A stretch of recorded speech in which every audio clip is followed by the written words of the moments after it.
Lagu My Way mengiringi video narasi kali ini. And now the end is near, and so I face the final curtain. Sahabat semua, di dalam bernegara tentunya bukan hanya politik isinya, namun ada juga masalah ekonomi, ideologi, pertahanan, budaya, sosial, dan keamanan. Di dalam bernegara bukan melulu memfokuskan kepada siapa yang nanti akan jadi presiden 2024. Partai apa, mengusung siapa. Namun, memahami keekonomian sangatlah penting. Nantinya, di dalam kelolaan bernegara, bagaimana dan apa yang Indonesia harus lakukan. Fakta sejarah, Indonesia itu lebih tua 4 tahun dari Tiongkok. Indonesia berdiri tahun 1945. Tiongkok berdiri tahun 1949.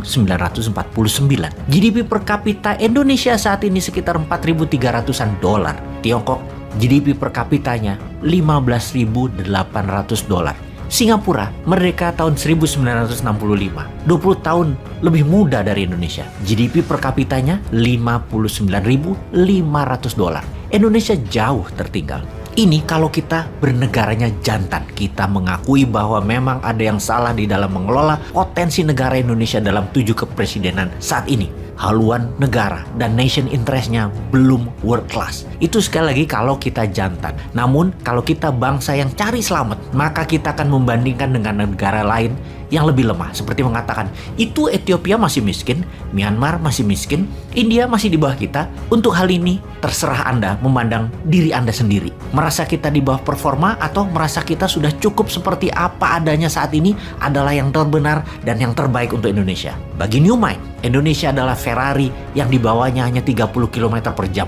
Takut-takut, bingung, dan gak pede. Jadi untuk membuat kita pede, kita mempelajari tentang geoekonomi, mempelajari bernegara dari sisi ekonomi. Kita ke tahun 1080-an sekarang. Masa kejayaannya Mas Boy, lintas melawai, breakdance, musik punk, rambut punk, jazz over shoulder, Walkman, kaset, dan lain sebagainya. Culture pop dan ledakan teknologi baru terjadi di Indonesia dan pastinya terjadi di seluruh dunia. Keceriaan di sisi lainnya ada kegelapan ternyata. Di sisi Amerika Latin, di tahun 80-an adalah tahun bencana. Bahkan Amerika Latin menyebutnya dekade 80-an tersebut sebagai the lost decade. Mengapa?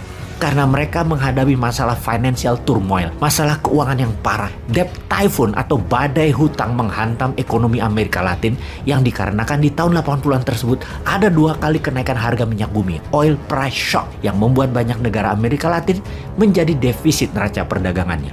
Meksiko adalah negara pertama yang tumbang, mengatakan dirinya bangkrut di tahun 1982, menyatakan negaranya tidak mampu membayar hutang. Ternyata membuat efek domino di berbagai negara Amerika Latin yang juga memiliki hutang negara yang sangat besar.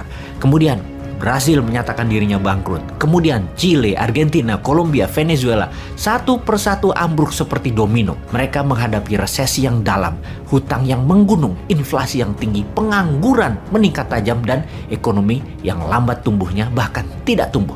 Kita fast forward 3 dekade kemudian. Masa kini, apakah sejarah akan berulang? Kita melihat negara sekitar dunia kita sekarang ini, negara berkembang saat ini banyak yang sedang berjuang berat menghadapi sovereign debt atau krisis menghadapi hutang negara. Salah satunya adalah Sri Lanka. Ekonomi Sri Lanka sudah ambruk, hutang menumpuk, cadangan devisa hanya sisa 1 bulan lagi untuk membeli produk kebutuhan nasional yang tidak bisa diproduksi oleh Sri Lanka. Dan parahnya, Sri Lanka kebutuhan pokok hariannya 60% impor. Ini semua terjadi karena Sri Lanka mismanagement mengelola potensi negaranya. Mereka membelanjakan lebih besar dari pendapatan negaranya.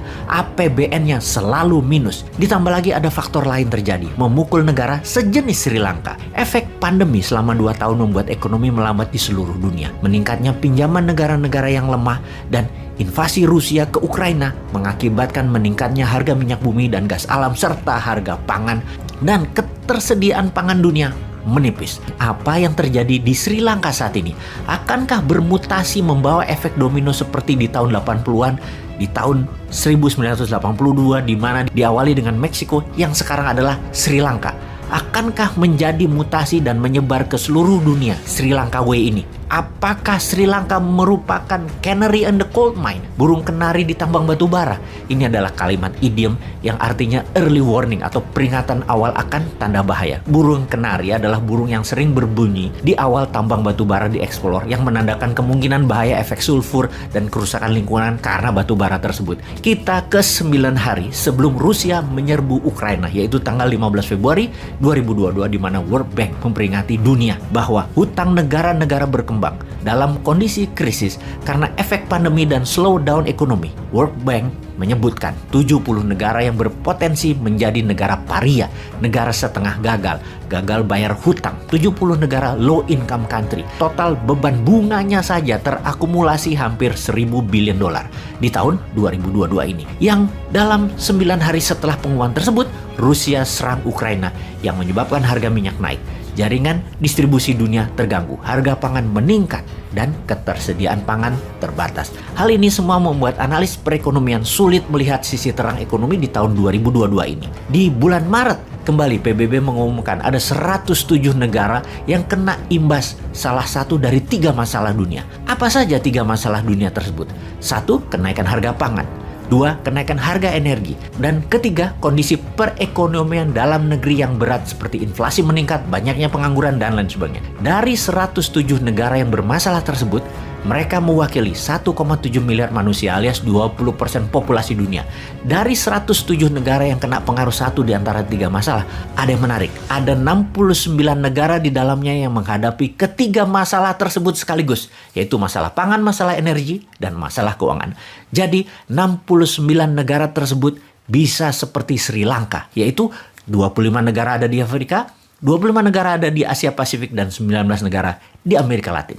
Ekonomis bahkan menduga negara di Afrika seperti Mesir saja terkena 3 pengaruh masalah dunia tersebut, apalagi negara lain. Gandum, makanan utama Mesir, sudah mulai hilang dari pasaran Mesir dan harganya sudah naik 50%. Pemerintah Mesir baru-baru ini mengatakan cadangan pangan hanya bertahan 3 bulan lagi di bulognya Mesir. Tunisia, pencetus awal Arab Spring, hutangnya sudah 100% GDP, inflasi 7%, yang bisa menyebabkan masyarakat turun ke jalan karena masalah ekonomi tersebut.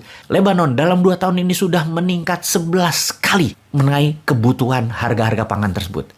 Kemudian mata uang Lebanon, pound, turun nilainya hingga tinggal 10%. Dan hutang negara tersebut 360% dari GDP. Parahnya lagi, Lebanon pengimpor gandum 80% dari Ukraina yang sekarang nol. Tidak ada supply lagi, Lebanon sudah kekurangan pangan. Cerita tadi akan terus panjang, data akan terus bertambah. Namun moral of the story-nya, apakah Indonesia melihat peluang di sini? Apakah kita bisa menjadi negara global player? Apakah kita masuk negara yang bermasalah sebentar lagi? Anda yang bisa menjawab itu semua, sahabat.